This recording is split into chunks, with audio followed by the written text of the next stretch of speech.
Welcome back to Part of the Disruption. I'm your host, Weasel, and every week I'm joined by some real estate room shakers, men such as Leon G. Barnes, RJ Bates, Chris Jefferson, Eric Brewer, and Steve Trang himself. This week, the boys have the week off, but we wanted to give you guys some content to enjoy. So enjoy this montage of some of the best highlights and moments from the show so far, and definitely drop those chats in and get some votes in for who you thought had the best opinions on all of the subjects and questions. We'll be back next week with another room-shaking episode, and we'll see you then. Would you rather close a big deal first or a small first deal? Let's start with RJ. Let me give you a chance.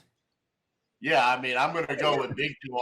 I'm never going to pass up the opportunity to make a significant amount of money, whether it's your first deal or your 21st deal. I mean, the opportunity to make that big pop right there should not have any sort of an impact on you negatively, unless you just are not sure of why you're running your business and what your goals are moving forward. If you have that big pop on your first ever deal, that should just set you up for success, because now we're probably answering that question a little bit differently than we just answered, because you do have resources. A lot of us are assuming, hey, on that first deal, you're probably lucky if you're making $5 or $6 grand.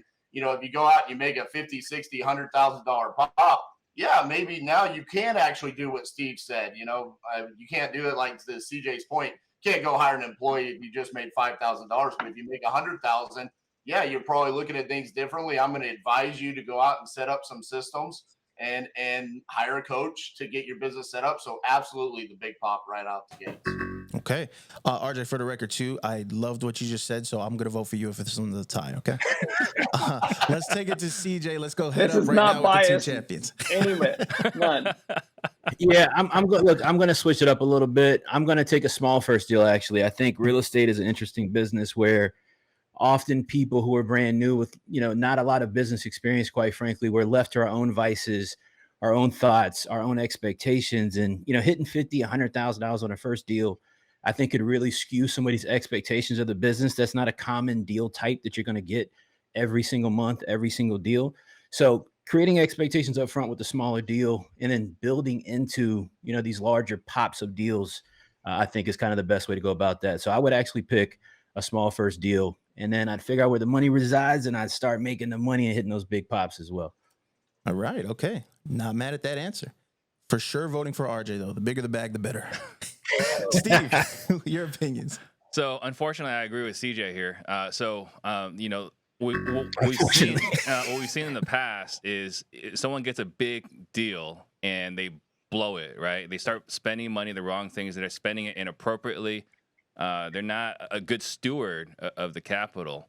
And what ends up happening is they buy some guru product that they haven't vetted, or, they're doing the Lambo thing that RJ recommended earlier, right? And you have, it's the MC Hammer effect, right? Or the TLC, where you get all this money and you blow it all, right? So I think having a small deal, what you really need is you need a first deal, right? A first deal, if it's small or big, if you get a first deal, it's proof of concept. So a small deal solves that issue. The bigger deal is when you start squandering, and I've seen so many people make a big first deal and then just blow it all, and their expectations are skewed for their next few months. Okay. And let's close it out with Leon Barnes. So I'm going to go slightly a different way on this question. As I read it, the first time I read this question, I thought of, are we talking about a big deal in regards to how many moving parts there are on the deal, or are we talking about big profit? Because if it's something that's simple and easy and it's big profit versus small profit, I'm taking big profits all day. But if you're looking at a deal and it's hairy and there's lots of moving parts to it, then I'm taking the smaller profit that fits more in my wheelhouse as a real estate investor. So what they said is all true, although I think RJ is right. I'm taking that bigger profit all day. But when it comes to if it's a big deal in regards to a lot of moving parts, I'm taking the smaller profit on a smaller, easier deal first to learn from out of the gates. Okay. Floor is open for any points to build upon with each other. Why would you guys take small profits on normal deals? I'm blown away by that. No, I'll give a thought on that, man. Look, I've seen so many people do their first deal. Thankfully, I've been able to teach a lot of people how to do their first deal. People that I've seen that have done huge deals as their first deal, 30, 40, 50,000, it's always harder to keep them on track. I mean, you're talking about, it's like taking an 18-year-old that comes into the draft and handing them a $60 million contract. We can't have the expectation they're going to make great decisions. It's just not real form. So I think giving somebody an opportunity of a smaller deal gives them the ability to work into a mode, that grind that's really needed to get to this level of real estate. Yeah, So I based think off it's of the expectations. go ahead, Steve. No, I was gonna say it's the expectations, right? Like their work ethic's gonna be a little bit different, right? I think if they have to work hard for that first deal, they're gonna appreciate a little bit more. If it was easy and it's a giant profit deal, then they might think, oh, I can take it easy because like all my deals are gonna be $50,000 deals, and then just not working it the way they need to work it.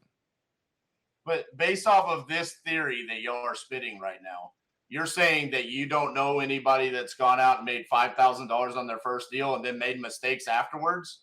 I mean, that's of course. right. And so my point is, RJ, if I give you 50 grand, you're gonna go buy a lot of ice skates. All right. If I give you 5 grand, you might get one pair and you might get Cassie a pair. All right. I think 5,000 is just easier for people to manage starting out.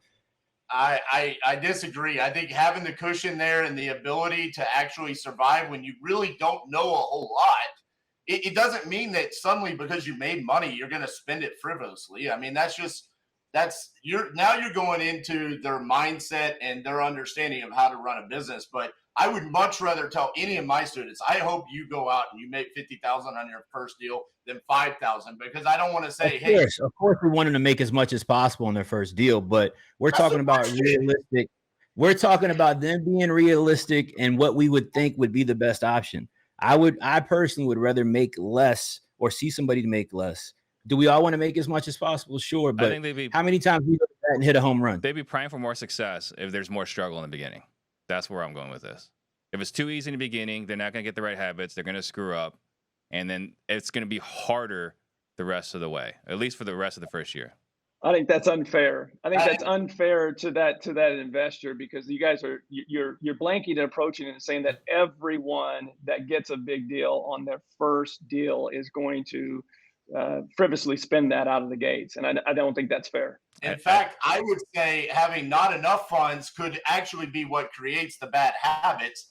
Having funds available to you where you can actually create processes within systems that you can now afford would allow you to create positive habits moving forward. I don't think that's fair to say. Could we agree, RJ, that most people that get into the business don't have a lot of money when they start wholesaling, don't have a lot of business experience when they start wholesaling, don't have a lot of that discipline, a lot of those principles that you're speaking of? So sure, you make a lot of sense with somebody that has that experience, but I think we could all professionally agree the majority of people getting started inside of wholesaling do not have that level of experience or that level of discernment when it comes to managing money, different things like that. I mean, let's just be brutally honest, right? Like, why does a lender have a draw system?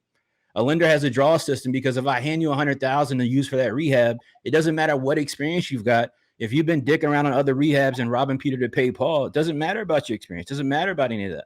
I don't know that I can trust you with that money yet. So I think people just got to build into that.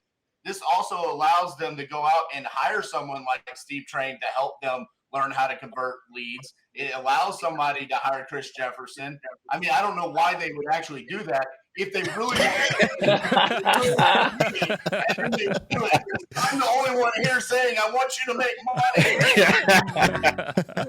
money. Great points all around the board. Great points all around. I have to say I'm still Team RJ on this one, but I don't make the decisions. Really quickly before we close out the voting poll, I wanted to highlight there was a comment here from Bam Bam 704. He said, from firsthand experience, the first checks can affect you bad if you've never had money before. Good point. Great point. All right. And the voting is closing out, and it looks like we've got a second round for Steve Trang, the self-proclaimed Sherpa that you need on Mount Everest. For me, if someone like Kyrie was available, I would only hire him as an independent contractor, as a consultant. I would not hire him as an employee, right? And I think the reason why is that if they came in, they would ruin the culture of the company. one guy that has one rule apply for him that doesn't apply for everybody else, I think it's gonna be toxic. It's gonna cause problems because if you make an exception for one person, you're gonna make an exception for everybody. So we brought him in to be very clear. You're not allowed to talk to anybody else. You do your one thing, you get in, you get out, and you're a 1099. And by the way, there's no base, right? Like you eat what you kill in that role. Okay. With 10 seconds left. Okay. Leon Barnes, your opinion.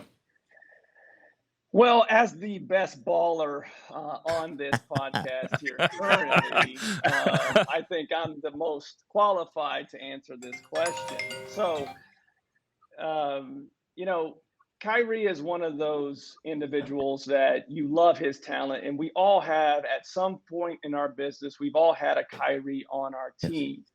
So at some point, you may hire someone with Kyrie type talent, but long term, as you continue to grow and scale your business, you can't have a bunch of Kyries, have great culture, and win. It's just not possible. And I love the guy. I think he's a great talent. I think the same thing can be said about a lot of the employees that get you to a certain point, but aren't going to get you to ultimately where you want to be in your business. So no, I would not bring on a Kyrie Irving. Okay. RJ Bates, your opinions on a Kyrie Irving hire for yourself? Yeah, I'm going to contradict what I said last week with Kevin Durant. I said, absolutely, I'm going to bring on the top talent. He's won championships with other organizations because I felt like KD just needed leadership, and that was his problem in some of his other organizations. I think the problem with Kyrie is how can you lead someone who's not present? And for me, the fact that he's just not there, he's not willing to show up and put in the work and be that teammate. I mean, it's a non-negotiable for me. Absolutely not. I would not want Kyrie Irving on my team, even though he has won a championship with the Cavs. I don't think that his issues can be resolved through culture, through leadership, like Kevin Durant's issues could be. Okay. And last but certainly not least, CJ, let's get your opinion. Man, super simple for me. I don't work with people who lack effort. We all have people around us that are super talented, that have greatness within them, but effort is something that you can't teach.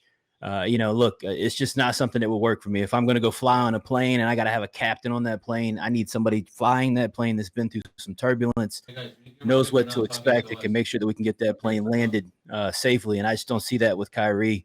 And we don't need to be jaded by talent sometimes. I mean, again, effort can get you a long way, and you can build talent and skill on top of effort. So I'm with everybody else. I'm absolutely not hiring Kyrie to be on my team whatsoever.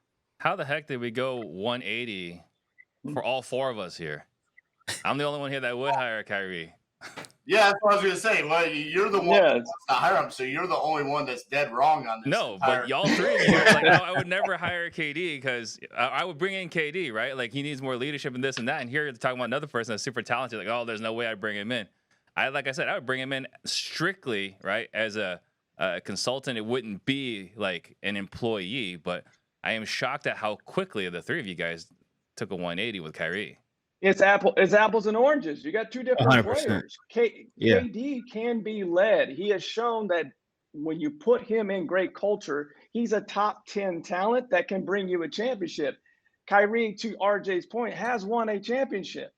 But later in his career, he has shown to be a distraction and someone that's not dedicated to the team mission. He let his team ultimately go out there half the games of the season when he could have been out there with them. It's apples and oranges discussion. Somebody tag Gary Harper right now on this post and let him know Steve Trang is willing to hire Gary Harper, and Gary Harper doesn't have to show up. Look, I think it's simple, man. I mean, Kyrie is like a point production player. If you got a player like Kyrie, he's going to go average 20, 25 points for you a game, maybe even sometimes more than that. We've all had players like that. But what about the folks who know how to play defense? They're two-way players. What about the people that know how to show up for company culture and support other people on the team and lead by example? I don't see that with Kyrie. He's not playing a lot of games. That's the guy that comes in. He's getting a ton of contracts, but he doesn't care about everybody else's success. He doesn't even care about his own success, really. Not going to show up on my team. any day of the week. Yeah, the only thing I was gonna put in here, the only other thing was that he's also a flat earther, and I can never work around a flat earther. That just would not work for me. All right. Well, this is one of those. He's in his own universe. Yeah. Yeah. I agree with all your points on Kyrie Irving, but that's a separate conversation. So one of those few times it looks like where we all agree on something. We did have a pretty cool comment from Cassie DeHaas. She said, to play on a team, you have to run with the team and work to get better collectively. And I think we would all agree with that. But you got a crazy guy like RJ on that team. Like, how does that work? All right, let's see. Let's take a look. We're going to take a couple seconds here and look at the votes. Looks like, it looks like the boss man starting with a landslide victory, 53%. Steve Trang taking a W. All right, guys. Question number 3. I'm going to bring my notepad out. I want to know what you guys really got to say about this. What is the best way to raise private money? Chris Jefferson, let's start with you. Yeah, man. So I'm a big private capital person. I used to be a hard money junkie, all right, way back in the day. And it's crippling, right? And so I had to go out and raise a bunch of private money. I had to figure out how to do that. And I found a very kind of clean process. I started going to self-directed IRA conferences. All right. I just started popping up at self-directed IRA conferences. Why does somebody have money in a self-directed IRA account? Because they want to decide how they invest that money. So I started going to these conferences. Shout out to my folks over at Quest IRA. And I would start going to these conferences and having conversations with people that had capital that they wanted to actively place somewhere, educate them on why I'm an expert and why I fit the bill for what they are looking for, that I can get them a solid, strong return. And you can raise a lot of money that way by going to a place where people are looking to put their money somewhere.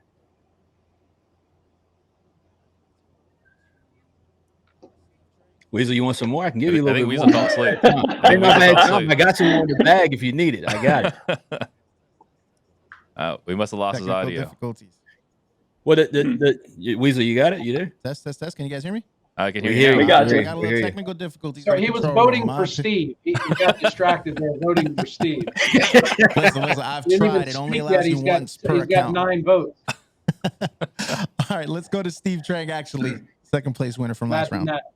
So I would say for me, it's just talking to people, right? Letting people know what you do and then just asking them, like, do you know anyone that'd be interested in investing in real estate, right?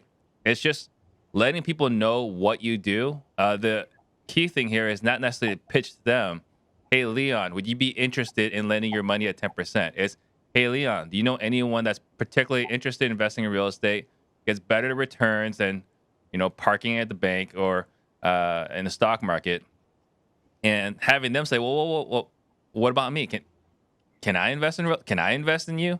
Right. So I think just talking to people, letting people know what you do, asking who they know, and having them step was like, no, I want to be that guy. All right. Eric Brewer, your thoughts? So my advice would just come from my own personal experience. I would say you either become an expert or align yourself with an expert. It's kind of what Chris said, right? He couldn't go to these places and suggest that they should lend him money if he didn't earn the right to manage that money effectively. So become an expert. Then once you become or align yourself with an expert, get yourself to a visible place. I was able to do this by just doing a ton of social media. Steve and I did a presentation on this. We talked about it a ton.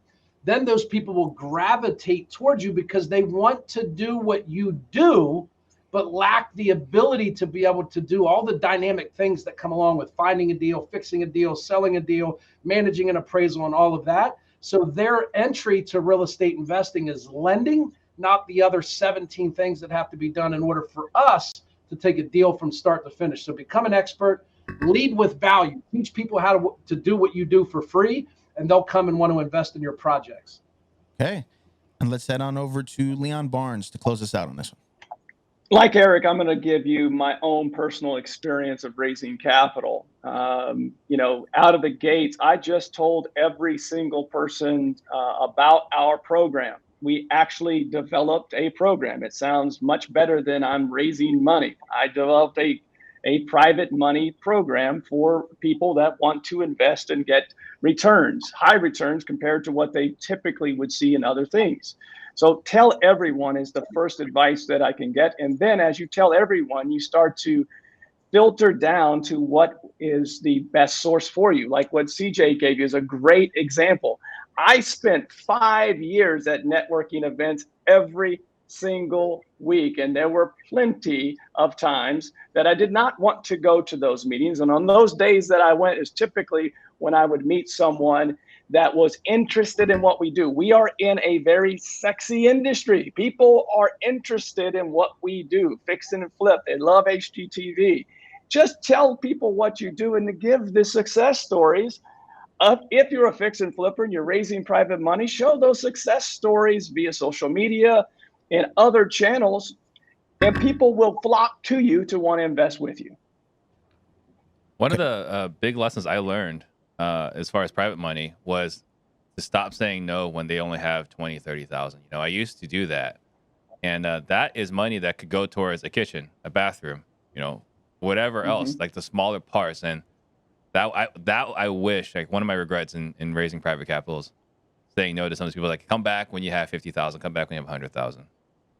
30 turns into 100 really fast if you're delivering on everything that you said you would deliver on, because they will find other people to help invest. One other bit of advice I will give is find trades that deal with people's finances. Meaning, my best resource for finding private money was my CPA. My CPA understood my business, understood his other clients' businesses, and said, you should talk to Leon. He's delivering returns at X. You need to talk to him. And so I had someone introduce me to an individual that said, I'm currently investing with him as well. It edified me in my role. Yeah, and people have to understand we're Go ahead, Chris. Go ahead, Eric. Go. What would you say to the like? I'm just saying we're all kind of saying we got a lag on it. Go. Some people would say, hey, if the person that invests 30 grand is going to want to know every single day what type of return and what's going on with the house, right? If you watch The Wolf of Wall Street, they say don't pitch or boiler room, right? And they would talk about like if the person that invests 30 grand is going to text you every day. The guy that invests 3 million just wants his check in the mailbox. I would just say, I don't know for certain, and I think there's some merit, although it be very little, to what you said about taking $20,000 or $30,000, because it requires the same, maybe more energy to manage that relationship than it does someone that invests $300,000 and might understand a little bit better about the volatility of any investment, whether it be real estate or the market. I'm not saying I know the answer to that, just a challenge back to you to what you said. Yeah, I mean, I think that's a very valid point, right? I think the other thing too, though, right? You got to make sure you set the proper expectations, right? Like, hey, you know, here's how it works. But also, right, like looking back, like those are who knows how many referrals I might have missed out on, right? Doing a good job for someone at 30,000, they might tell their other friends that have access to more capital, right? So, just I feel like everybody that has 30 grand hangs out with other people that have 30 grand. Could be. Good points. All right. So can I jump in on that real quick? You make one last point. Yeah. All right. So look, very simple, right? You go to an IRA conference. Let's say there's 500 people in the building. All 500 people, other than you, all right, are literally there to figure out how to better manage their money themselves and figure out things they themselves can decide what they want to invest in. They already have financial knowledge. They already understand how interest works. They understand the risk calculation in terms of the investment. And like I think Leon said, they all think, just like all of America, they all think real estate's really sexy. If you walk in that room with a shirt and on the back of that shirt, it says raising money for my real estate business, people are going to come up and have conversations with you. You're going to have opportunities to talk to people about raising capital, and you can walk away with a lot of money that's way cheaper than hard money. I can tell you that. Did you just create a t-shirt? No, but I've done exactly what I've said before, and I raised a lot of capital doing it. All right. What is the number one skill wholesalers underestimate in needing? Let's go with Steve. I think the big thing, and we talked about it last week with Eric Brewer, and we had talked about it with Larry Ash, is leadership, right? Leading people. Like sales and marketing, you can figure out sales as a skill you can learn. You can figure out marketing, that's just copying and pasting from your friends, right? So leadership is leading people. People is the X factor in your business. If you can't recruit people, if you can't train people, if you can't lead people, and you're having high turnover, you're going to have a really hard time in this business. So I think leadership, leading the people to empower them to do what they want to do, fitting that within your vision, I think that is the single most valuable skill. And I think wholesalers may not value that initially. I think they figure that out much, much later on in their business. All right. RJ Bates. So I'm going to go with the ability to underwrite a deal. I think this is the number one thing that everyone complains about with wholesalers. And then it's also part of the reason why we're probably getting scrutinized, and there's talks about regulations on the wholesaling industry. When you're talking about underwriting a deal, we have a responsibility to our cash buyers, essentially our customers, to understand where they need to deal, how to actually analyze it. And so we're making sure when we're making an offer, it's a legitimate offer to a seller that can be performed on. And so I think over and over and over again, we want to talk about how to close a seller, how to talk to a seller, how to do marketing. But what about the nuts and bolts? I get it. It's not sexy. It's not fun to talk about, but it's necessary to understand how to properly comp and underwrite a deal. All right, let's go over to Chris Jefferson. Yeah, man, I think this is really simple, actually. I think the number one skill set you got to have is discipline. I think you can be great at all these things that everybody's saying. I think you can be a great entrepreneur. You can be charismatic. You can be whatever you want. But, I mean, if you want to be a wholesaler and you don't have discipline and consistency, you're just not going to get very far. This is a business that beats you up on a daily basis. You got to be willing to get up every single day, do things in your business without knowing if it's going to directly return a revenue to you or not. So I think it's discipline, man. I think you got to be able to get up every day, fight the fight in your business, fight for your dream, whatever that might be, and you got to push forward. So number one skill set by far is discipline. I think that is a skill. Love it. All right, Leon Barnes. So my answer is leadership, but because Steve used it, I can't use that. So I'm going to go to delegation, and here's why. A lot of people get into this business to be their own business owner, and they have the e-myth that they can come and they can do deals. They invest in how to do more deals and continue to scale the business. But what they forget to do is learn how to find other people to do the things that they're weakest at. So I see on a daily basis that people really truly struggle with delegating and try to do too many things. So when thinking about the things that they miss the most is, how can I find someone to do this for me so I can focus on the highest revenue generating activities? Okay. The voting and the floor is now open, gentlemen. So Leon, you got to figure out something going on with your camera. And CJ, he explained discipline, but then he said discipline, and then he defined grit. So I don't know where he was going with that. He gave one answer and then explained a different answer. So I'm not really sure. And I forgot real quick. Shout out to the you. All right, go ahead, RJ. Here's the thing. Steve and Leon, they made sure their answer was under the pretense that the wholesaler wants to scale up a business and actually has a team. I mean, at least CJ's answer was applicable. I mean, you have to have consistency. I agree with that. But Steve, what are you talking about with leadership? I mean, if you're a solopreneur and you're just trying to be a wholesaler that does 2 to 3 deals a week, are you leading yourself? Is that what you're referring to? I mean, the hardest person to lead is yourself, right? Like, we're all great coaches, but are we all great students, right? Like, first person to lead is ourselves, right? But yeah, to your point, if you're a solo wholesaler, leadership isn't as important, but at that point, you still got to lead other people, right? You got to lead the seller, the title. You still got to lead the title person to do their job correctly. You still got to get the hard money person to fund the deal 2 or 3 days prior to close. So you still have to lead people. It's not as paramount as after you have people, but you still have to lead people.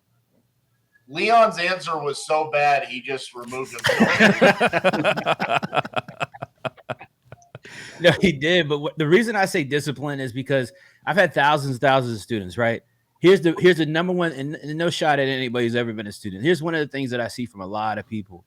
You know how many people I've seen, man, that have made $5,000 on a deal, $10,000 on their first deal, even $30,000 on their first deal, but did not have or maintain the discipline to keep going? How many people have gotten the information of how to do the business and gotten some progress? Like making your first call to a seller is progress. Getting a property in a contract, even if it doesn't close, that's progress, right? And so it's discipline to keep going when that contract falls through and it's your first one and you thought you were making 10 grand and you put everything into that. Now it's zero. It takes discipline to get back up and push this thing another day to get these things done. So, Chris, I really think it's discipline. I appreciate you saying that, but that goes back to our last point, right? Which was that what RJ and I were talking about. When you get punched in the mouth, you get kicked in the nuts in this business, because it's going to happen. When closing is supposed to happen, it doesn't happen. Will you get back up, right? And I think that's the grit, the ego to withstand challenges. Because I think a lot of people, that's what we're saying, like you have to have some innate talent, innate abilities. When you get punched in the mouth, will you keep going? Because I think most people are going to be what RJ was saying earlier. They're going to be getting up and suing Open Door. Or they're going to be a Richard. The reason why I went with underwriting a deal is because I think if you can do that, that separates you from the vast majority of wholesalers out there. And I get leadership and discipline and all these things. Those are good skill sets that every entrepreneur needs. This is specifically about the wholesaling industry. And I think that if you ask the vast majority of cash buyers, hey, what do you wish a skill set all of your wholesalers that you need to bring you deals had? They would say, I really wish they could underwrite a deal like I do. That's not, hey, I really wish they had the discipline to go out. I think I just had a different idea of what it was because it was specifically about wholesalers specifically. So the number one thing I learned that I underestimated is the power of the U to take out your camera. If you have too good of an answer, that might be Chris. That's what I've learned during this. I love it. I love it, man. And shout out to Steve, because Steve's really talking about resiliency, right? Like the ability to be resilient, not necessarily grit, but really just being resilient, right? Like being able to take and withstand any sort of pressure, anything that hits you in life, business, whatever, having the resiliency to push forward. So, I mean, I think a lot of great points, but I just wanted to point that out for sure. All right. Someone vote me real quick so I don't tie CJ. Give me a W. You're begging now. All right. We had some great comments again. The VAs came through. Yeah, baby. I want to highlight Deandra said, all great answers is a good question. Agreed. The evolution said, without discipline, nothing will improve. Agree with that. Isaiah R. Cena said, I agree with RJ until coach spoke. You can underwrite like a mommy flower, but if you're not making offers, what's the point? Shout out to my guy, Isaiah, man. There we go. What is better to buy on market or off market deals? And let's go ahead and start with Chris Jefferson. Yeah, I'm still going to say off market, just less competition. I think, I got started in the business in 2008.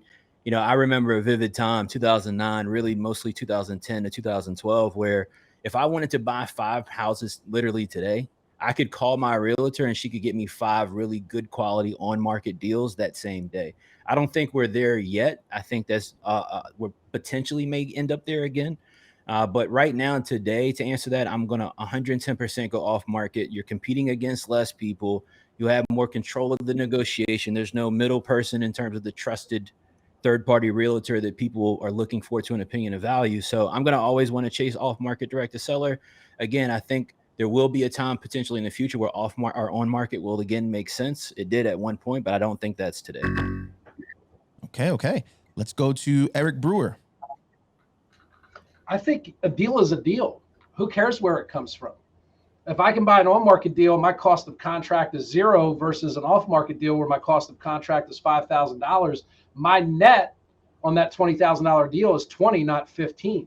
So I think it's an oxymoron. A deal is a deal. I don't care if I get it on market or off market. I will say there might be just as much competition on off-market deals as there is for on-market deals. We just don't necessarily know about it. So with that being said, off market, there's a greater opportunity to buy in volume based on today's market conditions. But like Chris, I was in the market back in 2008, 9, and 10, where you literally could go on the HUD's website and just make offers and buy 5 to 6 properties a week. And it was all about just knowing the construction and who your end buyer was. No negotiating. You didn't have to be a great marketer. You literally just had to know how to estimate ARV in construction. All right. Go ahead and take it to Steve Trang for your opinion. So obviously, we've been preaching off market for the longest time, but we're starting to see the sellers become pretty realistic. So I have the good fortune of working with someone that works with the funds that's still actively buying here. And the comment is the realtor community these days is are ones that got licensed during COVID, and their negotiation skills are as good as toilet paper. And so they're getting some pretty good pricing right now. And so I'm actually taking a page out of Eric's book from back in the day of lining up with, Audantic and MLS and seeing what options are available. So I actually have a call with Eli Fisher tomorrow morning to kind of figure out how we can systemize this. So I think that we're going to start looking at pursuing on-market deals to see what we can do with that. So right now we're putting efforts towards on-market deals. And I think kind of with Eric, like there's just as much competition off-market and on-market. Shout out on Danik. There we go. All right. And Leon Barnes, go ahead with your thoughts.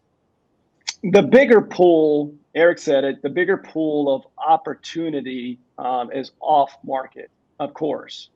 But I can remember 8 years ago where things are cyclical in this industry. I can remember half of the inventory that we put under contract and took down were from the MLS. And things are cyclical in this business. And the best investors, the best leaders are always going where others aren't. I remember when everyone had to go cold call and everyone had to go and text. Well, when people went to texting and cold calling only, the best people shifted and said, I'm going to continue to do direct mail because everyone else has left a lot more of my competition. There are opportunities today on the MLS that did not exist just last year. I haven't purchased in 2 years inventory on the MLS, but I can tell you now that the amount of call volume that's coming from listed properties has doubled in the last month. All right, gentlemen, the floor is open. I got a question. If an off-market seller calls you to get an offer, isn't it on market? The property's for sale. I think you're being semantics here. We're talking about MLS deals. Yeah. Oh, well, you didn't say MLS. You said on market. If I'm calling 5 people to tell them I want to sell my house, my house is on the For market. sophisticated investors, on market means on the MLS. I don't think Leon CPA who wants to buy an investment property is licking stamps and envelopes and sending out direct mail to get off market properties, right? I don't think they're one and the same the way you guys are saying. They're distinctly different, right? There's different buyers on MLS that have no idea what wholesaling even is, right? So it's two different things. I do remember the days, to Eric's point, the HUD Home Store, we used to go crazy buying houses on there every week, auction.com. I think a lot of those things are definitely going to be coming back here in the near future. Those would be for sure considered on market. But, again, for me, man, I think there's less competition, maybe a more sophisticated competition off market, but you can cover a lot of ground off market with good systems, good processes. And unlike Leon, the best of the best are cold calling, texting, and sending voicemails. And, maybe every once in a while licking stamps and whatnot too. But, that's my thought on that. I think you might be a little biased. Yeah, just a little bit. I didn't say cold calling and texting didn't work. I said go where others aren't, and a lot more went to that route. And they're doing tons of deals from it. You should be doing all is the right answer, Chris. Yeah, for sure. All of the above. All right. So it looks like the voting is getting ready to close up here. And there's some last second movement. This one's going to be really interesting when it closes out. Well, let's just keep the voting open until Chris is in second. I like that strategy. All right. It looks like it's actually in a tie right now. So we do have the voting open. It looks all right. Let's go ahead and read a comment really quickly while that closes out. Walter Lotero said on market property MLS deals that have been on market 60 days plus. It's a property that could be negotiated. 100%. Here's the thing that I think we're not giving enough credit to. What we're not giving enough credit to is if you look, let's say in Phoenix, right? If in a normal month, Steve, how many properties sell? 8,000 to 10,000. Out of those 8,000 to 10,000, how many of those are off market? No, those are all the MLS deals. That's not the total sold volume. So how many would you say sell off market compared to the 10,000 on market? I don't know, maybe like less than 1,000 for sure. Hundreds, it's in the hundreds. It's a fraction. It's again, like we're fighting over someone puts their house on the market. We're assuming that they want top dollar. The reality is that's not the case. I bought tons of non-bank owned properties in 2008, 9, and 10 from sellers that had limited options from buyers because people didn't have to buy a fixer upper. They didn't want to buy a house that needed paint and carpet because they could go buy a fully renovated house for 50 grand more and only change their payment by $150 a month. On market is grossly underestimated as far as the opportunity. That's just my point. There's 10,000 properties that sell on market in Phoenix and 1,000 that sell off market. You can get 10% of the big pool, and it's double getting 20% of the little one. Okay. All right. So the voting did end in a tie.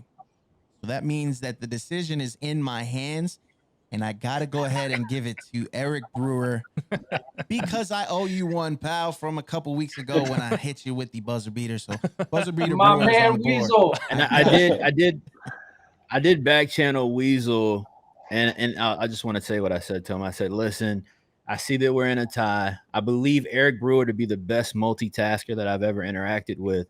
Let me go ahead and just concede the point to him. All right. I think he gave a great thought. So, Eric, congratulations on that round, man. I think you earned it. All right. Thank you. It's the best comment you've made all day. Chris just said he gave it to you. Is basically what he said, Eric. He just conceded, like that the election when they politely bow out. That was his concession speech. Now, let's give a little bit of context to this question. We've seen it in sports a few times with players kind of gambling on themselves, getting the guaranteed contract option right now with their current team, or betting on themselves, proving it over the course of the next year, and then going and cashing out in a free agency situation. So using Juan Soto, for example, right now, he just turned down a $400 million plus contract to not stay with Washington in the long term. So my question to you, gentlemen, if you were in Juan Soto's place as a top talent, are you leaving your current situation or staying? Let's go ahead and start with round one's winner, Steve. I mean, for me, I would say that the context, right, is whether you're the best player on the team, you're the best paid player on the team. Does it make sense to stay where you're at or move on? For me, what I always look at, I want to be on the best team. I don't have to be the best player on the team. That's not important to me. I want to be on the best team, but whoever's leading us better know what they're doing and has enough opportunity for me to grow into it, right? If I can hit all my goals on your team, I can follow. I don't have to be the alpha. So I don't know a lot of people out there where I can follow them.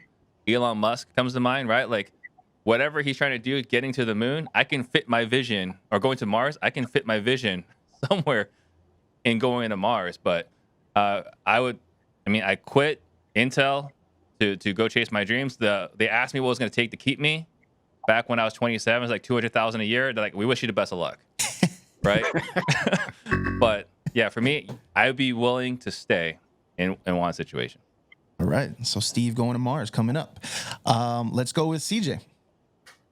Yeah. So, I mean, being top talent is always such a tricky place. And I think we have to point out the fact that although he's getting offered, $530 million over, I think, 15 years. $500 million. Half a over billion 15 dollars. years. Over 15 years. But the key point here is he doesn't have ownership, right? And so when you're top talent and you don't have ownership, the only thing you can leverage is your talent itself, right? And I think what he's in a position of having to do is say, hey, listen, I'm the best person here. I'm the best person on this team. Can I believe in the Nationals to either build around me? Am I going to see where I can still get paid what I deserve as top talent? And you guys can also build a support system around me.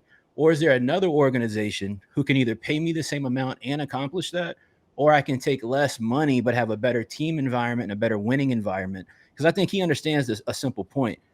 It's not a one-person game, right? When you're working in a business, you're top talent in a company. Yeah, if you're making all the money, that's great. But if everybody around you doesn't eat, company culture, things of that nature. So that's where I'm at on that one for sure. Great points. Great points. Leon Barnes. So I would have answered this question differently when I was 23 years old, like Juan Soto. Perspective and age gives it's huge. 20 years his senior, 22 years his senior. This question is better answered for me this way. Like, I personally believe that happiness is more important than money. Rich guys, I used to think that was what rich guys like Steve Trang and Eric Brewer and CJ used to say to me. And I thought it was bogus in my 20s. But in Juan's case, if I were advising him, I would want to know, and anyone that is a great talent, what is the commitment to excellence? What is the commitment to winning? To Steve's point, if I'm going to be an employee, I want to be led by greatness. I want to be surrounded by other talent as well. So in order for me, I'm chasing happiness, and I also want to continue to maximize my talent and opportunities. And to me, that's more important than that money, because the money's going to come. He's talented. Yeah. All right. And last but certainly not least, Eric Brewer, your opinions. Yeah, I would say at the end of the day, I think it's easy for us to all sit back and make assumptions about how that situation should be treated. It would be really hard for me not to just take the bag. I mean, at the end of the day, $500 million, to Chris's point, he can be an owner of something next year. Maybe not of a baseball team. He can be a part owner, but there's certainly a counterpoint to say, and this is at any pay level, right? Once they say technically, once you go above $75,000 a year, it does not have an impact on your happiness. That money is effectively wasted. So there are plenty of people out there with $500 million that are miserable. So I think if that money was in alignment with his overarching purpose and his goals, that's awesome. He should go get both. If not, if you had 400 million versus 500 million, probably doesn't change your lifestyle. Yeah. Yeah. One thing I've seen a lot in mentoring people over the years is watching them like, you know what, I've had the success. I'm ready to go do this on my own. And, you talk about ownership and so on, which I totally get, right? Because everyone here on this call has done that. I think one of the things that they don't appreciate enough is how challenging some things could be, so that the skills that they're great at on closing or whatever doesn't necessarily translate to owning a sales and a marketing organization. And like, you can make some really good money working for Chris, Leon, or maybe Eric, right? Where with no risk, right? As a salesperson, with no risk. So you got to balance that, in the context of our organizations. Like, can I make more money out there with more risk, or do I make really good money with zero risk? And what's worthwhile? Going back to Leon's comment about pursuing happiness and so on. Yeah, I think another thing on that too, real quick, is I think you're always, if you're in the position of Soto, right, you're struggling with the prospect of, okay, this is my value currently, but I am the top player, I am the top talent, I am the leadership in the side of the locker room, so to speak. So then what sway do I have as a non-owner in conversations? We always talk about LeBron and him being the GM and things of that nature, but there's something to be said for that, right? Like, if I'm the top talent on the team, I want to be in that meeting, giving my opinion, being heard, feeling like I'm being listened to. So I think that has a lot to do with it for him, I'm sure, as well, not just the money itself also. Well, and this doesn't really relate necessarily to employees. And here's why. Most employees that are super talented are not signing a 15-year deal where they are locked in and their value doesn't necessarily change. This gentleman, in 5 years, that $500 million, the value may be $1 billion, right? Mm-hmm. So to sign a 15-year deal at this pace. What's that? With inflation, it'll be worth 100 million. Yeah, so his value is going to continue to go up, and so this one's a little bit different. Well, and with Leon's 15-year non-compete in the clause. Yes, sir. Yeah, that's definitely a non-trade clause right there.